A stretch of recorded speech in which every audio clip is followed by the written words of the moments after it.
Que a boa mão de Deus seja com você. Sou o professor Rogério de Souza, junto com o Instituto Supera, e esta aqui é a sua segunda palestra sobre oratória. Eu vou abrir para vocês aqui um material que foi adaptado do curso de Oratória e Retórica do Dr. Mário Ferreira dos Santos, um exímio pensador da sociedade brasileira, um grande filósofo, que ele palestrava no Brasil inteiro, preparando pessoas para o enfrentamento dos auditórios. Ele preparou o curso de oratória e retórica, recuperei esse material e fiz uma adaptação. E agora quero trazê-lo aqui a você. Por isso você vai ler aqui Conselhos Técnicos ao Pregador. Onde você ver aqui pregador, leia-se orador. Onde você vê a construção do sermão, leia-se discurso. O texto original, ele fala em discurso e orador. Adaptado para o mundo cristão, nós chamamos de pregador e chamamos de sermão. São termos intercambiáveis, tá bem?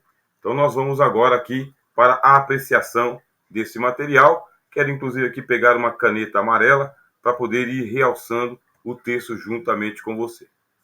Conselhos técnicos ao pregador. A construção do sermão. Como você deveria ler? Conselhos técnicos ao orador. A construção do discurso.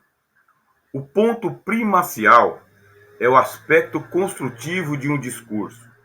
É ele que vai revelar a sua coerência, a sua coesão e, finalmente, a sua unidade. Um discurso não é um amontoado de frases mais ou menos analogadas umas às outras, pois deve ter ele uma forma que lhe dê uma unidade específica.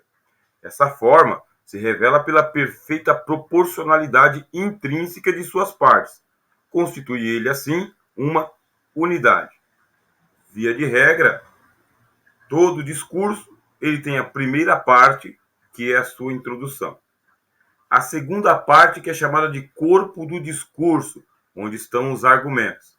E a terceira parte, onde você tem a conclusão. Dentro da oratória, existem nomes técnicos para cada parte, que é o que eu vou apresentar para você aqui. Mas esta não é uma unidade qualquer, pois há de vários tipos. A unidade de mera agregação, em que as partes diversas constituem certo amontoado de proposições, como verificamos em alguns discursos mal organizados, nos quais as frases sucedem-se umas às outras, guiadas mais pela associação do espírito ao sabor das características individuais do orador e que estruturam uma totalidade sem maior harmonia. O que ele está dizendo aqui é o equivalente ao sermão extemporâneo. Preste atenção. Nós que trabalhamos com a palavra de Deus, vamos encontrar diversos tipos de auditórios e as mais inusitadas situações. Por isso, há um tipo de discurso / sermão que nós chamamos de extemporâneo. Sermão feito de improviso. Ao sabor do Espírito, disse aqui Mário Ferreira dos Santos. Por isso, as frases elas ficam amalgamadas, elas ficam amontoadas, elas não conversam uma com a outra por causa do improviso. É o que vem na mente naquele momento. Isto não é aconselhado para aquele que quer ter domínio do assunto, para aquele que sabe muito bem que tem que defender uma tese ou apresentar uma doutrina na íntegra. Então, preste bastante atenção sobre isso que está sendo passado para você aqui. Vamos continuar. Há ainda a unidade que surge da distribuição harmônica das partes que formam, afinal, um todo homogêneo. Em suma, uma nova forma. Há mensageiros, não oradores propriamente ditos, que são possuidores de bons recursos de voz, de atitudes, de gestos e dispõem da palavra fluente e da facilidade na construção de tropos. Mas falta-lhe a capacidade de ordenar o discurso com uma unidade de simplicidade, de lhe dar uma forma. Podem dispor de tais qualidades obter um certo êxito e agradar suficientemente ao auditório, mas o êxito seria maior se construíssem melhor os seus discursos. Isto é, eu já tenho domínio da plateia, eu já tenho quilometragem, sei muito bem como usar a minha voz, a impostação da voz, a construção de frases. Eu não preciso estudar a minha peça de oratória. Eu não preciso preparar o meu discurso. Ora, você está a meio caminho. Por que a meio caminho? Porque com essa habilidade que você tem, esse talento que você tem e essa boa disposição que você tem, com um pouquinho mais de preparo, um pouquinho mais de técnica, um pouquinho mais de progresso, vai dar muito mais sucesso a você e o seu auditório vai agradecer. Agradece tanto a você quanto agradecerá a Deus também de ter um pregador, um orador, uma oradora tão bem preparado quanto você para tratar a palavra de Deus. Vamos agora para mais um parágrafo aqui. Bem, estou assim, seguindo muito, sem tantos comentários, porque acredito que você já tem um bom domínio, inclusive neste momento, do assunto que estamos tratando. Somos de opinião que a primeira providência que deve atingir um estudioso de oratória é a construção harmônica do discurso. Obtida a unidade da peça de oratória, pode ele depois dedicar-se ao aprimoramento do exórdio. Lembra que eu falei que existem nomes técnicos que são utilizados na oratória e na retórica? Ao invés de falar introdução, que é o que todo mundo fala, falamos em exórdio. Bonito, né? Cuida também da parte central, que é o corpo do texto também, o corpo do discurso, e finalmente da peroração. Peroração é o que nós chamamos de conclusão. Só que o nome técnico é peroração porque tem diferença entre exórdio, parte central e peroração. Tá bem? Examinar bem o emprego das inflexões de voz, do gesto, das atitudes, do bom cuidado em construir frases cheias de beleza e de força, da criação dos tropos e da sua adequação. E, por fim, avançar ao aprimoramento, pois já terá andado meio caminho e terá erigido a espinha dorsal do discurso. Leia-se sempre assim, bem? Aqui, ó, discurso. Qual que é a ideia? A ideia é de que você recite o teu discurso para você mesmo. Repasse ele tantas quantas vezes for necessário. Você tem aquele espelhinho de banheiro, aquele que é vendido na feira livre, quebra ele. Esquece isso. Vá para a frente daquele espelho gigante, aquele que dá para você ver-se de corpo inteiro.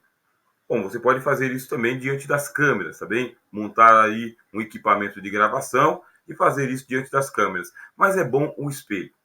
O espelho, ele é o seu amigo. Ele vai mostrar para você a sua expressão na hora, ao vivo. Expressão facial, gesticulação, posicionamento da mão, tique nervoso que você tem com os seus ombros, com os seus quadris, o seu balanço de pernas. Tudo isso pode ser observado por você diante de um espelho considerável, sabe? King size, aquele que é realmente o melhor amigo, sabe? Espelho, espelho meu, existe algum orador mais atrapalhado do que eu? Então pensa isso, tá bom? Continuando aqui com a leitura do texto também e um pouco de comentários que eu estou fazendo. B. A unidade do sermão. Uma observação simples da vida infantil nos dá um eloquente exemplo de uma lição de grande proveito.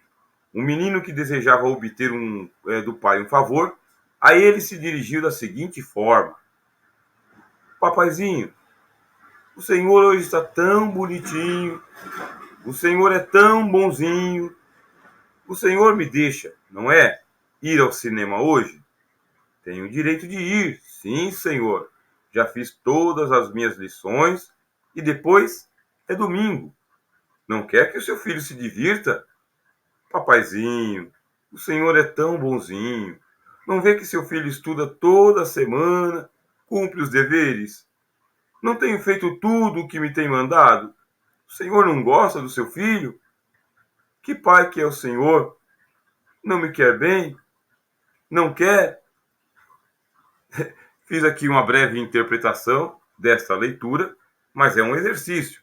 E nesse exercício você vai pensando como vai pronunciar cada frase dentro da sentença e como que você vai concluir. Veja só o que diz aqui Mário Ferreira dos Santos.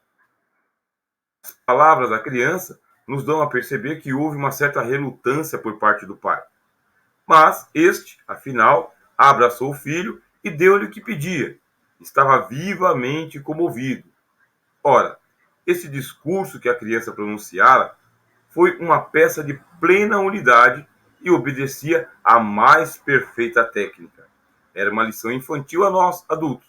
Era a vida que falava por aquela criança, com essa sabedoria profunda e misteriosa que as coisas da vida nos revelam e que tantas lições dá ao ser humano.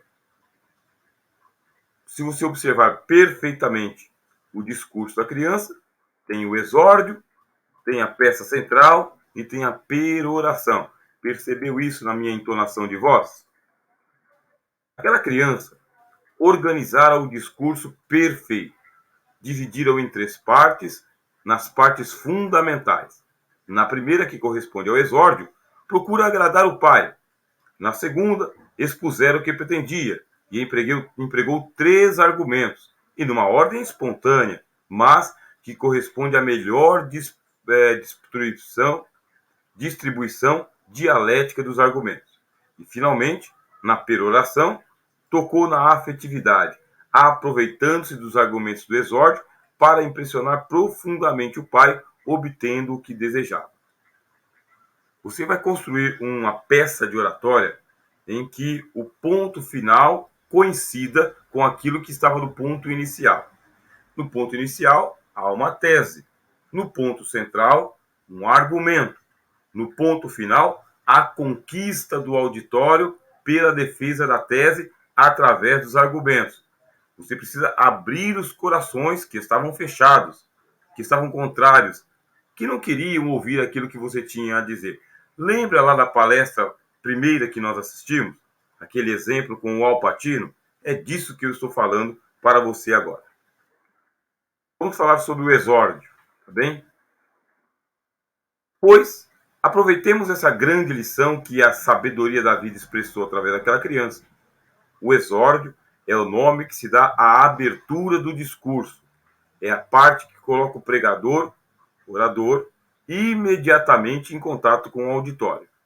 Parte importante e muitas vezes decisiva, porque da adaptação entre o orador e o auditório, o destino do discurso pode estar definitivamente traçado. As primeiras palavras provocam naturalmente uma certa atenção, há uma expectativa geral, e devem elas versar naturalmente sobre o tema fundamental do discurso, mas tratando-o de início esteticamente, com a máxima beleza, empregando-se frases bem construídas e que provoquem agradabilidade por parte do auditório e, sobretudo, a sua pronta simpatia e adesão. Preste bastante atenção. Não conhecemos o auditório a fundo. Ele também não nos conhece. Muitos problemas tomam conta da vida das pessoas e elas estão ali armadas contra você. Em que sentido? Elas não querem comprar o seu produto, ou seja, a sua ideia. Não querem aderir àquilo que você tem a dizer. Portanto, você vai ter que desarmá-las. Como que você vai desarmar? Não é desafiando-as com palavras grotescas.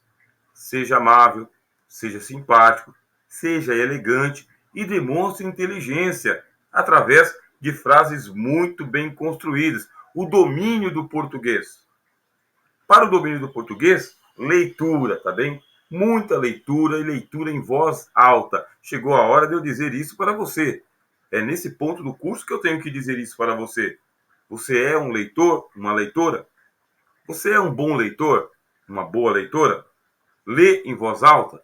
Lê para você mesmo? Lê repetidas vezes? Observe que algumas vezes eu fazendo a leitura aqui, cheguei a tropeçar em algumas palavras. Ô, professor, o senhor deveria ter parado a gravação e refeito a gravação. Continuo com a minha aula, faço a correção e depois farei a leitura uma segunda e uma terceira vez para ver se a gente consegue alcançar aqui o máximo possível de perfeição. Falando nisso, vamos continuar a leitura? Tente ler comigo, se possível, ler em voz alta. Observe-se os exórdios nos diversos discursos. Todos eles obedecem essa regra máxima, porque só excepcionalmente pode o orador provocar uma repulsa do auditório ou desafiá-lo. Se o que você tem a dizer é amargo, não é fácil de se dizer e nem de se ouvir, não é na introdução que você vai dizer. Se o assunto é pesado, uma cobrança de postura, não é na introdução que você vai dizer. Na introdução, você coloca as pessoas para dentro do reino. Na introdução, você coloca as pessoas para te ouvir. Depois, na hora da argumentação, é que vem a artilharia pesada. Portanto, no exórdio, tem uma regra. Essa regra é: provoque a atenção, a concordância do auditório e a simpatia, usando frases de grande beleza estética que sejam a suma do tema do sermão, mas expostas naquele sentido genérico, capazes de provocar a plena adesão. Sentido genérico significa o quê? Não entre nos detalhes daquilo que você quer defender logo no começo. Exórdios barra introduções delongadas, cheias de pormenores, são entediantes e as pessoas perdem a vontade de ouvir. Por isso, seja breve na sua introdução, seja elegante, seja simpático, faça ali as boas-vistas para todo mundo e deixe a artilharia pesada para o meio do corpo do sermão. Garanta a audiência de quem está ali para te ouvir. Construído o exórdio, dentro dessas regras, estabelece-se desde logo uma ligação empática entre o orador e o auditório. Em alguma coisa deve o orador comungar com este. Se se trata de uma peça de oratória, um discurso administrativo, o orador pertence a uma posição adversa à maioria dos presentes e cuida, no exórdio, de tratar de aspectos gerais, aceitos por todos. Obterá não só a atenção dos ouvintes, mas certa simpatia que lhe será benéfica depois. Ora, está aqui dizendo que você vai tratar de um assunto difícil em uma reunião de departamentos, uma reunião eclesiástica, administrativa. Vamos falar de dinheiro? Vamos falar de disciplina? Vamos falar de indisciplina? Vamos falar de falta de comprometimento? Vamos. Em que momento? Quando o auditório estiver sendo ganho pelas primeiras palavras que você vai soltar. Exemplifiquemos. Aqui é o exórdio, hein? Nada mais nobre nos homens públicos do que ter os olhos sinceramente voltados para o bem comum e o melhor dos seus esforços dirigidos para a concretização dos ideais coletivos. Tudo genérico. Não tem nada de errado com esta frase. Ela fala com todo mundo e fala bem. Tal frase é vivida por todos os presentes. Ela coloca os ouvintes em consonância com o orador e permite que entre ambos se estabeleça um laço de comunhão que lhe será benéfico. O exórdio deve tratar do que possa unir, conexionar o auditório e o orador. Deve ser agradável, provocador da atenção e, tanto quanto possível, da simpatia, promovendo a adesão dos ouvintes. Preciso falar mais? Não, certamente que não. O corpo do discurso. O corpo do discurso, a sua parte central, é aquela que se dirige à intelectualidade e, sobretudo, à razão. A primeira parte, chamada exórdio, ela dirige-se à atenção. A segunda parte ainda continua mantendo a atenção, mas é hora de abrir as cabeças. E abrir as cabeças significa expandir as mentes, mexer com o raciocínio, com a intelectualização das pessoas. Por isso, guarda o emocional para a hora certa. Não despeje uma carga de emocional na hora que você precisa da atenção lógica das pessoas. É a parte em que se esboça a tese, em que se oferecem razões em favor do que pretende o orador. A parte central do discurso começa precisamente quando o orador dá a perceber ao auditório o que ele pretende. Em algum momento, o auditório começa a andar com você na sua mensagem, no seu discurso, na sua pregação, e agora as armas já se baixaram. Deixe ele falar para ver onde que ele quer chegar. Observe totalmente o seu auditório se ele já está com você, tá bem? Passa então a argumentar, a provar, justificar a sua posição, reúne as provas, os argumentos principais. Tais argumentos podem ser muitos, mas bastam 3 se forem eles dispostos com grande habilidade. Não há necessidade de outros mais. Quantos argumentos eu preciso apresentar numa peça de oratória? 3, via de regra. 3 argumentos. Se a pessoa não tombou diante dos 3 argumentos e cedeu a sua tese, não vai adiantar muito você prosseguir cansando o auditório. Você vai ter que aprender a organizar esses argumentos em ordem, tá bem? Ordem de eloquência.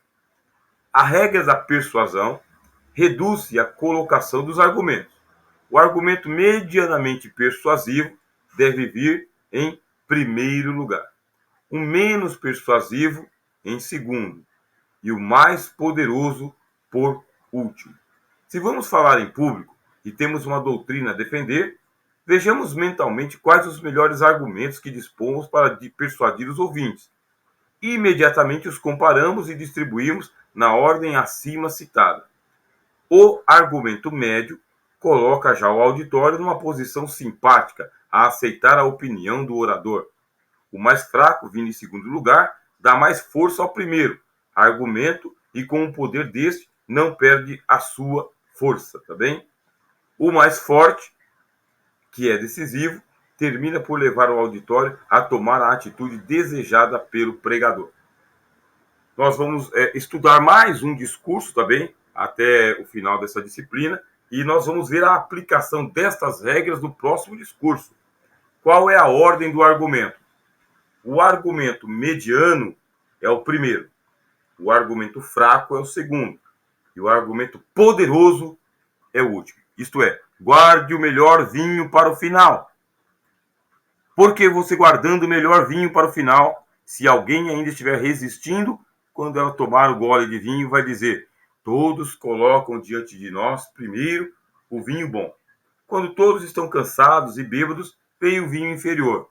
Tu, porém, até agora mantestes a qualidade do vinho bom.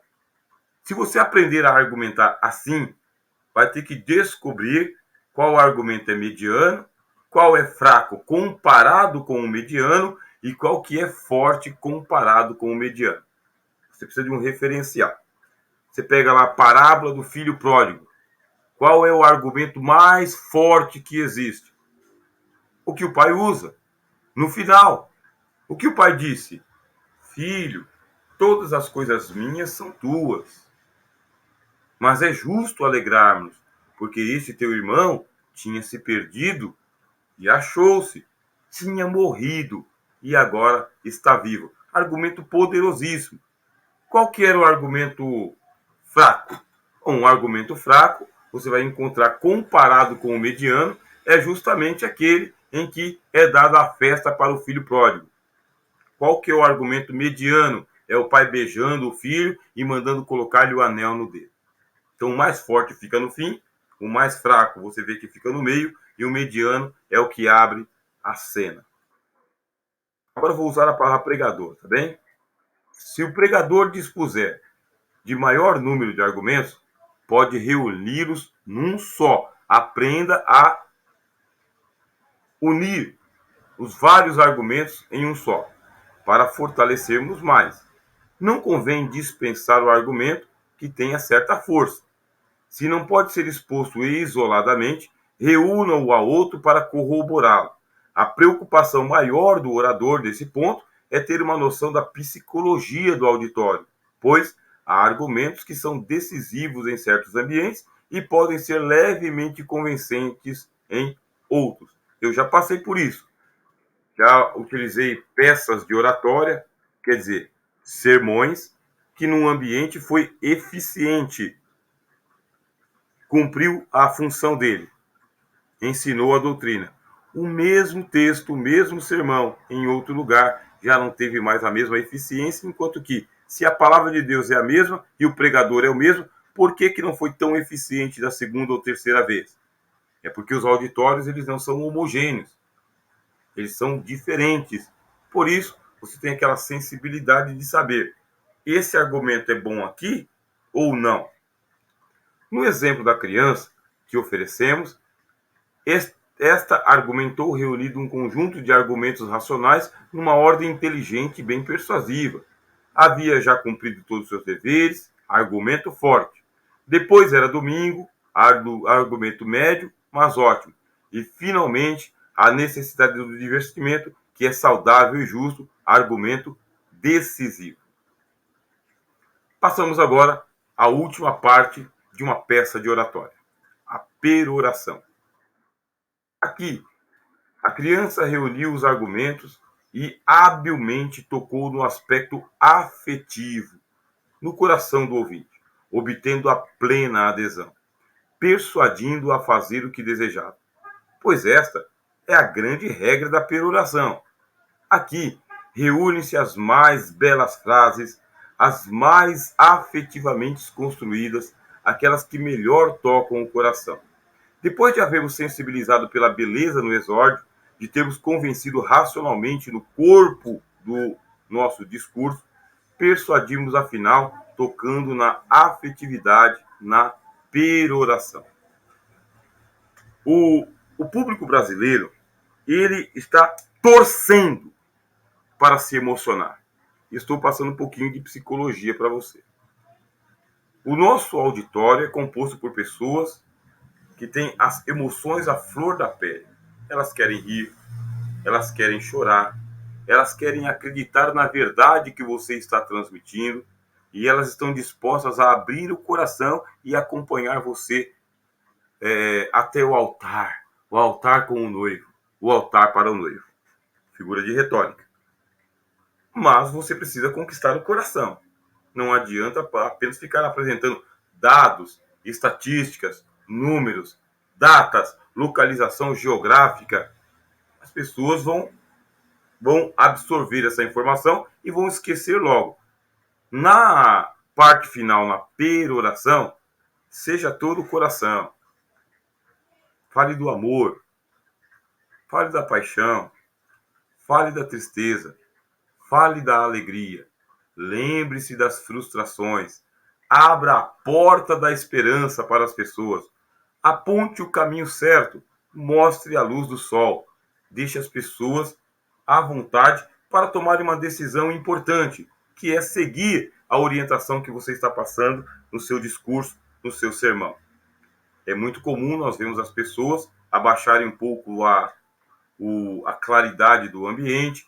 É muito comum nós vemos as pessoas colocarem uma música de fundo, porque isso vai abrindo a guarda do auditório para o emocional. E as pessoas emocionadas, elas cedem mais facilmente do que quando elas estão tomadas de plena razão. Cuidado para não ser falso. Cuidado para não ser apelativo. Cuidado para não ser artificial. Muito cuidado para não manipular as pessoas, porque depois que a emoção passa, volta a razão e as pessoas vão te odiar se você tiver engabelado elas com palavras persuasivas, mas sem relação direta com aquilo que foi ensinado no discurso. Tá bem? Nunca esqueça disso. É aqui é aqui que o tom da voz muda. Se no exórdio ele é um tanto solene e grave, se no corpo do sermão é claro, enérgico e concludente, mas normal, na peroração ele é sentimental, afetivo, vindo do peito, cheio de uma gravidade harmônica, admitindo certos melismos na voz. É melodia, tá? Melismo, uma coisa mais, sabe, mais melosa, melodiosa, bem, que devem ser cuidadosamente controlados certas modulações que serão proporcionadas ao tema e aos recursos do pregador. O que você está achando neste momento, desse momento do teu curso? Veja só, eu tenho aqui que falar sobre a unidade, os gestos, a voz e quero entregar tudo isso aqui para você neste curso. Então vamos fazer o seguinte, para você não ficar cansado e eu poder passar aqui para as próximas partes do nosso curso, vamos fazer o seguinte, vou fazer aqui uma pequena pausa, tá bem? Aí eu vou falar com vocês aqui sobre, deixa eu ver aqui, pronto, a unidade conquistada, tá bem? Na próxima palestra, eu venho do F em diante e falarei sobre a unidade conquistada. Sou o professor Rogério de Souza, junto com o Instituto Supera, e esse aqui é o teu curso, onde você está estudando sobre oratória.